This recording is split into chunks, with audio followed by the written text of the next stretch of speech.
News 18 Tamil Nadu தொலைக்காட்சியினுடைய town hall நிகழ்ச்சியில தொடர்ந்து பல்வேறு அரசியல் தலைவர்கள் முகங்கள் நம்மோடு கருத்துக்களை பகிர்ந்து கொண்டு வருகிறார்கள். அந்த வகையில இந்த அமர்வில் நம்மோடு கலந்து கொண்டிருக்கிறார் நாம் தமிழர் கட்சியினுடைய முக்கிய முகங்களில் ஒருவர், பல்லாவரம் சட்டமன்ற தொகுதியினுடைய வேட்பாளர் டாக்டர் திரு கார்த்திகேயன் அவர்கள். அவரை அன்போடு வரவேற்கிறோம். வணக்கம். வணக்கம். ரொம்ப தீவிரமா பரப்புரையில் ஈடுபட்டு இருக்கீங்க. களம் ரொம்ப அனல் தகிக்கக்கூடிய ஒரு தேர்தல் களமாக இருக்கிறது. எப்படி இருக்கு உங்களை பொறுத்த வரைக்கும்? இன்னும் ஒரு வார காலம் தான் தேர்தலுக்கு இருக்கு. களம் எப்படி இருக்கு? நீங்க சொல்றது போலதான் களம் ரொம்ப சூடாக இருக்கிறது. மக்கள் மத்தியில எல்லாரும் தேர்தலை கவனிக்க ஆரம்பிச்சிருக்கிறாங்க. ரொம்ப காலத்துக்கு நான் கடந்த ஓராண்டுகளாக பல்லாவரத்தில் வேலை செஞ்சுட்டு இருக்கிறேன். மக்கள் அரசியல்வாதிகளை உற்று நோக்க மாட்டார்கள். அவங்க பாட்டுங்க அவங்க உண்டு, அவங்க வேலை உண்டுங்கிற மாதிரி இருப்பாங்க. ஆனா இப்போ இந்த தேர்தல் நெருங்க நெருங்க நெருங்க நெருங்க எல்லாரும் கவனிக்க ஆரம்பிக்கிறாங்க. யார் நம்மளுடைய தொகுதியில் நிற்கிறா, யார் யார் வேட்பாளர்கள், அவங்க என்ன மாதிரி ப்ராமிசஸ் நம்ம கொடுக்குறாங்க, இது எல்லாத்தையும் உற்று நோக்க ஆரம்பிக்கிறாங்க. குறிப்பாக நீங்க சொல்றது போல அடுத்த ஒரு வார காலம் அப்படிங்கிறது மிக பரபரப்பாக இருக்கும். எல்லாருடைய கண்களும் இதை நோக்கி இருக்குங்கிறது நிச்சயமா தெரியும். கடந்த தேர்தல்களை விட இந்த தேர்தலில் நாம் தமிழர் கட்சிக்கான ஒரு வரவேற்பு அப்படிங்கிறது எப்படி இருக்குன்னு பாக்குறீங்க? ஏன்னா தொடக்கத்துல எல்லா கட்சிகளும் தொகுதி பங்கீடு பேச்சுவார்த்தையை நடத்திட்டு இருக்கும் போதே 234 தொகுதிகளுக்கும் வேட்பாளர்கள் அறிவிச்சதாகட்டும் அல்லது பரப்புரைக்கு போனதாகட்டும் எல்லாத்திலையும் முந்தி சென்ற ஒருவராக நாம் தமிழர் இருந்தது. ஸோ ரொம்ப நாள் உங்களுக்கு வாய்ப்பு கிடைச்சிருக்கு களத்தை ஆய்வு செய்வதில். எப்படி இருக்குன்னு பாக்குறீங்க? அது எங்களுடைய பலமாக மாறி இருக்குது. குறிப்பாக பார்த்தீங்கன்னா என்னையெல்லாம் ஓராண்டுக்கு முன்னாடி வேட்பாளராக அண்ணன் அறிவிச்சிருந்தார். இந்த ஓராண்டுகளாக நான் முழுக்க அந்த தொகுதி முழுக்க பணி செஞ்சிருக்கிறேன். பணி செஞ்சது மட்டும் இல்லாமல் ஒவ்வொரு பகுதி வாரியாக ஆராய்ச்சி செஞ்சு வச்சிருக்கிறேன். பம்மல்ல என்ன பிரச்சனை இருக்கு, அனகாபுத்தூர்ல என்ன பிரச்சனை இருக்கு, அஸ்தானாபுரத்துல என்ன பிரச்சனை, நீ ஒன்னா எடுத்து கேட்டீங்கன்னாக்க அந்த பகுதி சார்ந்த பிரச்சனைகளையும் அதுக்கு உண்டான தீர்வுகளையும் என்னால் முன்வைக்க முடியும். அப்போ இது மற்ற வேட்பாளர்கள்ட்ட இருக்கா அப்படின்னு கேட்டீங்கன்னாக்க இருக்காது. இப்போ நான் பல்லாவரத்தை ஒரு உதாரணமாக சொல்றேன். இதே போலதான் 234 தொகுதிகள்லையும் எங்களுடைய வேட்பாளர்கள் 6 மாத காலத்துக்கு முன்பாக, ஒரு வருடத்து காலத்துக்கு முன்பாகவே அண்ணன் அறிவிச்சதுனால அவங்க இந்த களத்தை முழுவதுமாக உணர்ந்து வச்சிருக்கிறாங்க.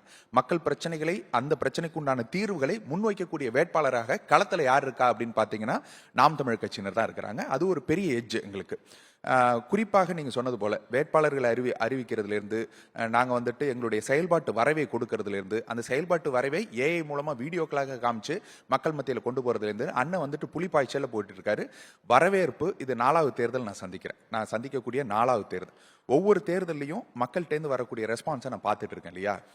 நீங்க களத்துல பல பேர் எங்களுக்கு இந்த கருத்து திணிப்புகளை செய்து கொண்டிருக்கிறார்கள். நாம் தமிழ் கட்சி சரிஞ்சிரு, பின்னோக்கி போய் வாய்ப்பே இல்லை. நீங்க அதை பார்ப்பீங்க, ரிசல்ட் வரும்போது எப்படி இருக்குங்கிறது. ஏன்னா இதுவரை இருந்த அத்தனை வரவேற்புகளையும் தாண்டி மிகப்பெரிய எழுச்சி மக்கள் மத்தியில் இருக்கு நாம் தமிழரை நோக்கி.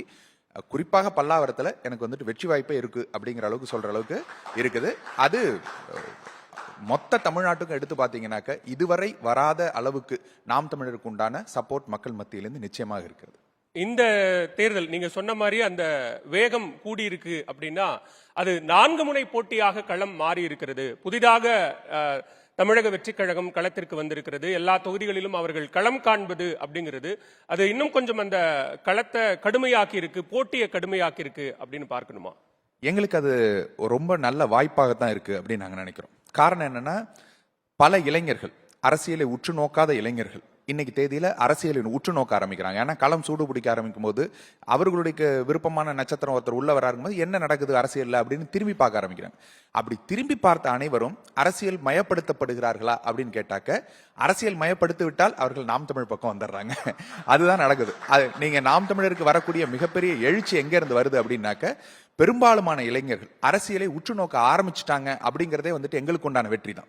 ஏன்னா அரசியலை உற்று நோக்க ஆரம்பிச்சாங்கன்னா அண்ணன் அங்க பாடம் எடுத்துட்டு இருக்காரு. என்ன நடக்குது, அரசியல்னா என்ன அப்படிங்கறத பாடம் எடுத்து ஒரு அரசியல் ஆசானாக இருக்கிறது எல்லாருக்கும் உணர்றாங்க. ஒரே பாட்டு பறக்கும் பார்வையடா அப்படின்னு சொல்லி ஒரு பாட்டுல மொத்த இன்ஸ்டாகிராமையும் தகர்த்துட்டாங்க. நாம் தமிழர் கட்சிக்கு நான் சொன்னது போல இதுவரைக்கும் இல்லாத இதுன்னு சொல்றோம் இல்லையா. நாம் தமிழ் கட்சியோட ஐடி விங் எப்பயுமே ஸ்ட்ராங்னு சொல்லுவாங்க. இந்த ஐடி விங் மேப் செய்யாத ஐடிஸ் இருக்கு இல்லையா, அந்த இது 9 லட்சத்துக்கு மேல புதிய நபர்கள் அந்த ஒரே பாட்டுல நான் நாம் தமிழர் சப்போர்ட்டர் அப்படின்னு சொல்லி உள்ள வந்திருக்கிறாங்க. அப்போ அது வந்துட்டு எவ்வளவு பெரிய எழுச்சிங்கிறத நீங்க பாருங்க. அது மிகப்பெரிய அளவுல போயிட்டு இருக்கு. ஓகே, இந்த முறை அந்த 4 முனை போட்டியிலே இருமுனை போட்டியாக 2ஆ அது பிரிஞ்சிருச்சா? திமுக வெர்சஸ் அதிமுக அவங்க விமர்சனங்களை வைப்பதும், இங்க நாம் தமிழர் தமிழக வெற்றி கழகத்தின் மேலும் தமிழக வெற்றி கழகம் மற்ற கட்சிகள் மேல வைக்கிற விமர்சனங்கள் அப்படின்னு 2 இருமுனை போட்டியாக இது மாறிவிட்டது அப்படிங்கிற ஒரு பார்வை இருக்கு. அப்படி இருக்கா? இல்ல இல்ல இல்ல, ஒரே இருமுனை போட்டி தான். அந்த ஒரு இருமுனை போட்டி எது அப்படின்னாக்க திராவிடமா தமிழ் தேசியமா, அதுதான் இங்க கேள்வி. நாங்கள் ஒரு தனித்துவமான தத்துவத்தோட நிற்கும். யாரோடும் கூட்டணி இல்லை அப்படின்னு சொல்றாங்க. கூட்டணிக்காக ஏங்கி கொண்டு கடைசி நேரத்தில் கூட்டணி யாரும் வரலங்கிறதுக்காக தனிச்சு நிக்கல. நாங்க தனித்தே களமாடுதல் அப்படிங்கறதுல தான் முதல்ல இருந்தே இருக்கிறோம். இலவசங்களை கொடுப்பவர்கள் ஒரு பக்கம், இலவசங்களை எதிர்ப்பவர்கள் ஒரு பக்கம், ஊழலை செய்பவர்கள் ஒரு பக்கம், ஊழலை எதிர்ப்பவர்கள் ஒரு பக்கம், ஒரு கோடி கோடியாக செலவு செய்து நிற்பவர்கள் எல்லாம் ஒரு பக்கம். எந்த கோடிகளும் எனக்கு தேவையில்லை, மக்களின் ஆதரவு மட்டுமே போதும்னு மக்களை கூட்டணியாக வைத்துக் கொண்டு நிற்பவர்கள் ஒரு பக்கம். இப்படியாக எடுத்து பாத்தீங்கன்னா இருமுனை போட்டி தான், ஒரே இருமுனை போட்டி தான்.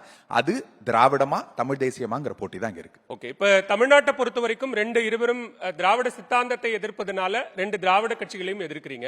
காங்கிரஸ் பாஜக 2 தேசிய கட்சியும் எதிர்க்கிறீங்க. தமிழக வெற்றி கழகம் திராவிடத்தையும் தமிழ் தேசியத்தையும் சேர்த்து எடுக்கிறதுனால அவங்களையும் எதிர்க்கிறீங்க. அப்ப யார் நாம் தமிழர் கட்சியினுடைய எதிரி?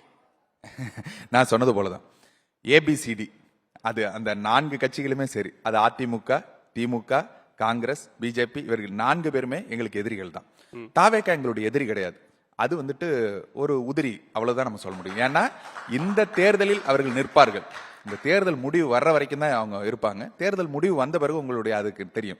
நேற்றைய கமலஹாசன், இன்றைய விஜய். இன்னைக்கு இருக்கிற விஜய் நாளைய கமலஹாசனாக மாறுவார். போன தேர்தலில் பாத்தீங்கன்னாக்கா கமலஹாசன் அவர்கள் முதல்வர் வேட்பாளர். இந்த தேர்தலில் பாருங்க, ஒரு சீட்டு கூட நிக்க முடியாத அளவுக்கு ஆயிட்டார். அதுதான் நடிகருக்கு உண்டான புகழாக இருக்கும்.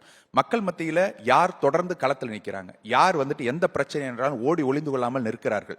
ஒரு பிரஸ் மீட் கொடுக்குறாங்க, கேள்வி கேட்கிறாங்கன்னாக்கா அந்த கேள்விகளுக்கு உண்டான பதில்கள் தானாக இருக்கணும். ஒரு ஆழ்ந்த சிந்தனைகள் இருக்கணும், இந்த மக்களை நோக்கிய புரிதல் இருக்கணும், பிரச்சனைகள் மனதார இருக்கணும். பேப்பரை பார்த்து மட்டும் படிக்காம மனதார என்ன பிரச்சனை இருக்கு, அந்த பிரச்சனைக்கு உண்டான தீர்வுகள் என்ன, இதெல்லாம் ஒரு தலைவனுக்கு தெரிஞ்சிருக்கணும். அது இல்லாதவர்களால் களத்துல நிக்க முடியாது. அது காலம் உங்களுக்கு உணர்த்தும். ஒரு கிரேஸ் இருக்குது இல்ல, அது நான் இல்லைன்னு நான் சொல்ல. அவர்கள் வர்ற இடங்கள்ல கூட்டம் கூடுது, அது நான் இல்லைன்னு சொல்ல. கூட்டத்தை கூட்டுகிறார்கள் சொல்றாங்க, நான் அப்படி கூட சொல்ல. கூட்டம் கூடுகிறது, அவரை பார்ப்பதற்காக கூட்டம் கூடுகிறது, அதை ஏத்துக்கிறேன், இல்லைன்னு நான் சொல்ல. ஆனா அது உங்களுக்கு உண்டான அடுத்த ஒரு தேர்தலை தாங்கும் அளவிற்கு அவர்களுக்கு இருக்குமான்னு கேட்டா, ஏன்னா எல்லாரும் ஒரு கற்பனையில இருக்காங்க. இந்த முறை சிஎம் அவர் தான் அப்படிங்கிற கற்பனையில அவரை ஃபாலோ பண்றவங்க எல்லாரும் இருக்கிறாங்க. அது களம் இல்லைங்கிறது அவங்களுக்கு புரியல. அது மாறும்போது அவர்கள் உடைந்து போவார்கள். ஓகே, சமூக நீதியில மற்ற மாநிலங்களை ஒப்பிடும்போது தமிழ்நாடு ஒரு முன்னோடி மாநிலம். அதற்கான திட்டங்கள் தான் இங்க ஒரு பிரதான காரணம் அப்படின்னு சொல்லும்போது, இங்க விலையில்லாமல் கொடுக்கப்படுகிற விஷயங்கள், அதை இலவசம் அப்படின்னா அதை நாம் தமிழர் கட்சி ரொம்ப தீவிரமாக எதிர்ப்பது. இந்த தேர்தலில் அதை பரப்புரையினுடைய ஒரு பிரதான அம்சமாகவும் முன்வைக்கிறீங்க. அதை அவங்க ஒரு சோசியல் இன்வெஸ்ட்மெண்ட் அப்படின்னு சொல்றாங்க. அதை நீங்க கடுமையா எதிர்க்கிறீங்க, என்ன காரணம்? இப்ப நான் ஒரு மருத்துவருங்க, என்கிட்ட ஒரு நோயாளி வர்றார். நான் எனக்கு ரத்த சோகை இருக்குது, எனக்கு சரி பண்ணி கொடுங்க அப்படின்னு வர்றார். இப்ப நான் என்ன சொல்றேன், அவரோட உடம்புல இருந்தே ஒரு யூனிட் ரத்தத்தை உருவி அதுல கொஞ்சத்தை நான் கொள்ளையடிச்சிட்டு மிச்சத்தை அவர் உடம்புல கூட செலுத்தாம வாயில ஊத்தி விட்டு, உனக்கு ரத்த சோகை சரியாயிடும் போயிடுப்பா, நான் உனக்கு சோசியல் இன்ஜினியரிங் பண்றேன்னு சொன்னாக்க இதை ஏத்துப்பீங்களா? அது போன்ற ஒரு விஷயம் தான். வரிப்பணத்தை என்னிடமிருந்தே பெற்றுக்கொண்டு என்னுடைய வரிப்பணத்தை அவர்கள் திட்டங்கள்னு போட்டு அந்த திட்டத்தின் மூலமாக பாதியை கொள்ளையடித்துக் கொண்டு மீதியை நான் இலவசமா கொடுக்குறேன் அப்படின்னு சொல்றதை ஏற்கவே முடியாது. நான் என்ன சொல்றேன், இப்ப 5000 கொடுத்தாங்க. இந்த 5000 மகளிர் கொடுத்ததனுடைய மொத்த தொகைன்னு எடுத்து பாத்தீங்கன்னா பல ஆயிரம் கோடிகள் வருது. இந்த பல ஆயிரம் கோடிகளை கொண்டு உங்களால ஒரு 4 எய்ம்ஸ் மருத்துவமனை கட்டியிருக்க முடியும். தரமான பள்ளிகளை, கூரை இடிஞ்சு விழக்கூடிய பள்ளிகளை எல்லாம் சரியா மாத்தி இருக்க முடியும். தார் சாலைகள், இன்னைக்கு தேதியில குண்டுகுழி இல்லாத சாலையே இல்லைங்கிற அளவுக்கு அவ்வளவு தூரம் சாலைகள் படுமட்டமா இருக்குது. இதை உருவாக்கி இருக்க முடியும். இதெல்லாம் நீங்க செஞ்சிருந்தீங்கன்னா அது ஒரு தலைமுறைக்கு உண்டான இன்வெஸ்ட்மெண்டா மாறி இருக்கும். ஆனா அதை செய்யாமல் இலவசமா கொடுக்கறங்கிறது அது வெறும் ஓட்டை கவர்வதற்காக அவர்கள் செய்கிறார்களே தவிர அடுத்த தலைமுறைக்கு போகணுங்கிறத அவங்க செய்யறது இல்ல. நாம சொல்றது என்னன்னாக்க, ஒரு திட்டம் முன்வைக்கிறோம் அப்படின்னா அது இன்னொரு 10 ஆண்டு காலம் கழிச்சு, இன்னொரு 50 ஆண்டு காலம் கழிச்சும் அது பயனளிக்கக்கூடிய ஒரு திட்டமாக இருக்கணும். அப்படியான பயனளிக்கக்கூடிய திட்டமாக இலவசங்கள் இருக்கான்னு கேட்டா நிச்சயமாக இல்ல. இன்றைய காலச்சூழல்ல ஒரு இயற்கையோடு ஏந்த வாழ்வு அல்லது ஒரு தற்சார்பு பொருளாதாரம் அப்படிங்கறதெல்லாம் தேவைதான். ஆனா அதுதான் பிரதானம் அப்படிங்கிறது மக்கள்கிட்ட எடுபடும், குறிப்பா இளைஞர்கள் கிட்ட எடுபடும் நினைக்கிறீங்களா?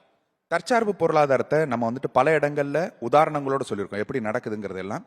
நமக்கு நேரடியாக உணர்த்தியது அப்படின்னு பார்த்தீங்கன்னா 2 விஷயங்களை நான் உங்களுக்கு சொல்லணும்னு நினைக்கிறேன். ஒன்று, கொரோனா காலம். இந்த கொரோனா காலம் உள்ள வந்த பிறகு அத்தனையும் வெளிநாடுகளிலிருந்து வரக்கூடிய விவரங்கள் எல்லாமே வந்துட்டு துண்டிக்கப்பட்டது. அப்ப எதை நோக்கி நாம ஓடணும் அப்படின்னாக்க, ஒருத்தர் வந்துட்டு பணத்தை நோக்கியோ காரை நோக்கியோ தங்க நகைகளை நோக்கியோ ஓடல. நாம இங்க வந்துட்டு உணவு உண்றதுக்கு உண்டான தேவைகளை அதை பூர்த்தி செய்வதற்கு தான் எல்லாரும் ஓடுறாங்க. அப்ப அந்த நேரத்துல நம்ம வெங்காயத்தையும் பருப்பையும் வந்துட்டு எகிப்துல இருந்து இறக்குமதி பண்ணிட்டு இருக்கோம் அப்படின்னா அதனுடைய தட்டுப்பாடு வரும்போது, பாலை நம்ம வந்துட்டு ஆந்திராவில இருந்து இறக்குமதி பண்ணா அது அதனுடைய தட்டுப்பாடு வரும்போது நீங்க எங்க போவீங்கிற கேள்வி வருது இல்ல. அப்ப அதற்கு தான் சொல்றோம் நமக்கு தற்சார்பு வேணுங்கிறது. இன்னைக்கு தேதியில இந்த யுத்தம் நடக்கிற காலகட்டத்தில் உங்களுக்கு இந்த கேஸ் பற்றாக்குறைங்கிறது மிகப்பெரிய அளவுல வர ஆரம்பிச்சிருக்கு. இந்த கேஸ் பற்றாக்குறையை எடுத்து பாத்தீங்கன்னா நாம் தமிழ் கட்சி பல ஆண்டுகளா சொல்லிட்டு வர்றோம், இயற்கையாக கிடைக்கக்கூடிய குப்பைகள் இருந்தும் மாடுகளின் கழிவுகள் இருந்தும் நம்மளால மீத்தேன் ஈத்தேனை உருவாக்க முடியும், இதை நாம செய்வோம்னு சொல்றோம். நாம இதை வந்துட்டு ஒரு பைலட் ப்ராஜெக்ட் மாதிரி ஒரு 10 ஆண்டுகளுக்கு முன்னாடி ஆரம்பிச்சு இன்னைக்கு தேதியில ஒரு 50% கேஸ் உற்பத்தியை இதன் மூலமாக செய்ய முடியுங்கிற அளவுல ஒரு அரசாங்கம் செஞ்சு வச்சிருந்துச்சுன்னு வச்சுக்கோங்களேன். இந்த இறக்குமதி வந்தாலும் வரலனாலும் நம்மளால சமாளிக்க முடியுங்கிற நிலைமையில அதை வச்சிருக்க முடியும். இதுதான் தற்சார்பு.